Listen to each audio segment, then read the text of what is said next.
Let me shift to a different topic. Mr. Dorsey, does voter fraud exist? I don't know for certain. Are you an expert in voter fraud? No, I'm not.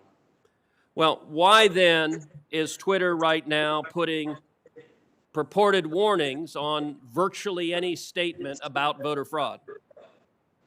We're simply linking to a broader conversation so that people have more information. No, you're not. You put up a page that says, quote, voter fraud of any kind is exceedingly rare in the United States. That's not linking to a broader conversation. That's taking a disputed policy position. And you're a publisher when you're doing that. You're entitled to take a policy position, but you don't get to pretend you're not a publisher and get a special benefit under Section 230 as a result.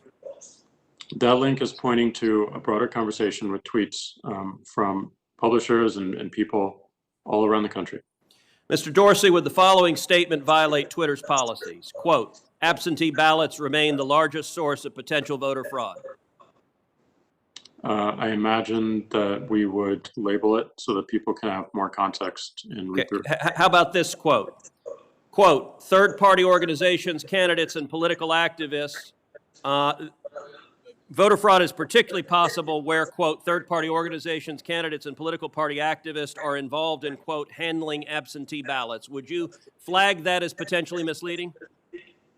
I don't know the specifics of how we might enforce that, but I imagine a lot of these would have a label pointing people to a bigger conversation. Well, you're right. You would label them because you've taken the political position right now that voter fraud doesn't exist. I would note both of those quotes come from the Carter-Baker Commission on Federal Election Reform. That is Democratic President Jimmy Carter and former Secretary of State James Baker. And Twitter's position is essentially voter fraud does not exist. Are you aware that just 2 weeks ago in the state of Texas, a woman was charged with 134 counts of election fraud? Are you aware of that?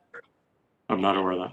If I tweeted that statement with a link to the indictment, would you put a warning on it that says, well, the Democratic Party position right now is voter fraud doesn't exist? I don't think it's useful to get into hypotheticals, but I don't believe so. You don't believe so? Well, we're going to test that because I'm going to tweet that and we'll see what you put on it.